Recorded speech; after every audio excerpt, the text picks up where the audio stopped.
Assalamualaikum warahmatullahi wabarakatuh. Perkenalkan, nama saya Hopnia dari kelas A319 Akademi Farmasi Surabaya. Saya akan menjelaskan materi tentang bakteri. Ilmu yang mempelajari bakteri khusus disebut bakteriologi. Nah, bakteriologi adalah ilmu yang mempelajari kehidupan dan klasifikasi bakteri, struktur anatomi sel bakteri, interaksi sel, cara kerja sel, dan tanggapan bakteri terhadap perubahan lingkungan hidupnya. Bakteriologi dapat dikatakan biologi bakteri. Kenapa kita harus mempelajari tentang bakteri? Karena bakteri dapat menimbulkan suatu penyakit dan efek tidak baik bagi manusia.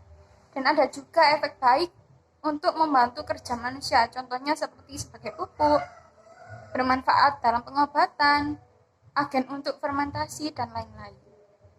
Nah, sel-sel dasar bakteri antara lain membran sel, sitoplasma, nukleoid atau DNA, flagella, dan ribosom.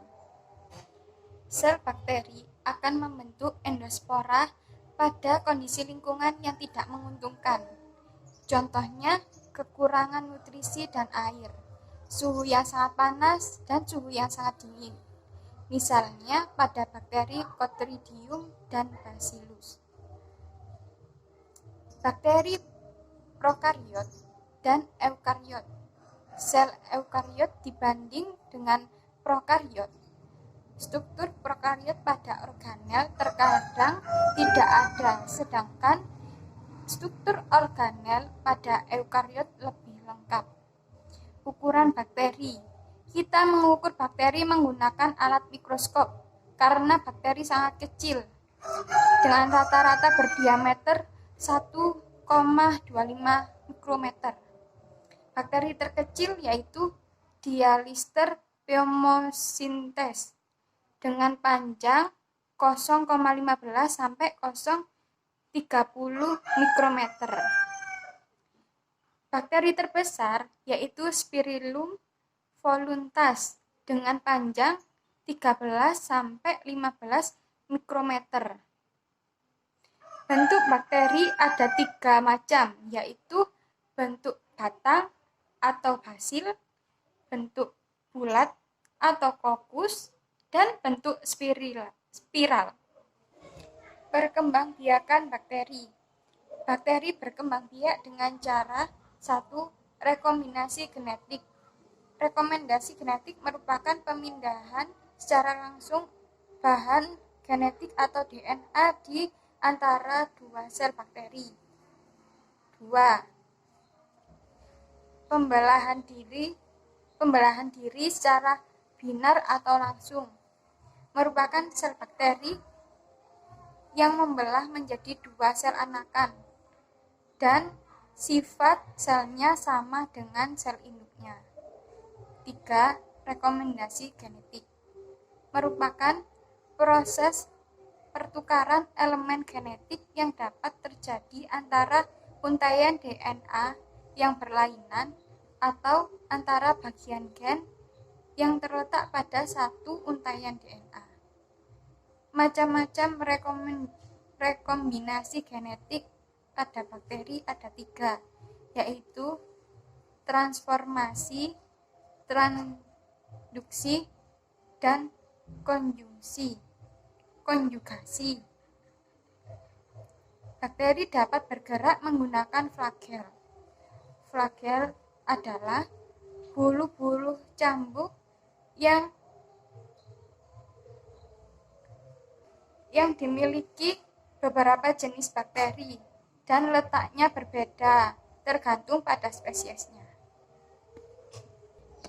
Tempat-tempat flagel antara lain monotrik, lopotrik, antitrik, dan peritrik.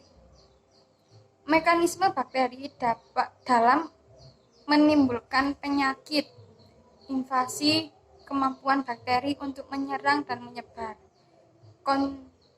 toksigenitas merupakan kemampuan bakteri dalam membentuk toksin, Toksigenitas dibagi menjadi dua, yaitu eksotoksin dan endotoksin.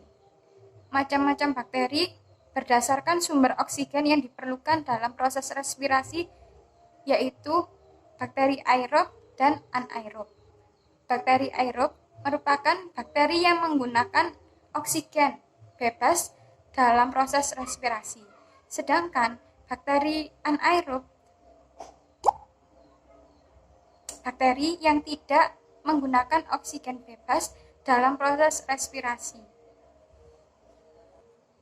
Berdasarkan kebutuhan oksigen, bakteri dikelompokkan menjadi bakteri aerob obligat yang hidup di suasana yang menggantungkan oksigen. Yang kedua, bakteri anaerob obligat yang hidup di suasana yang tanpa oksigen.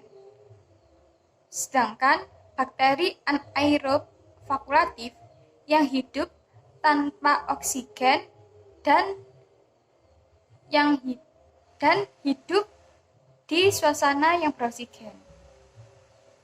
Cara memperoleh makan bakteri digolongkan menjadi dua, yaitu bakteri heterotrof merupakan memperoleh makanan berupa zat organik dari lingkungan karena tidak dapat menyusun sendiri zat organik yang dibutuhkan. Sedangkan bakteri autotrof, bakteri yang dapat menyusun zat makanan sendiri dari zat organik yang ada. Sekian dari penjelasan saya. Wassalamualaikum warahmatullahi wabarakatuh.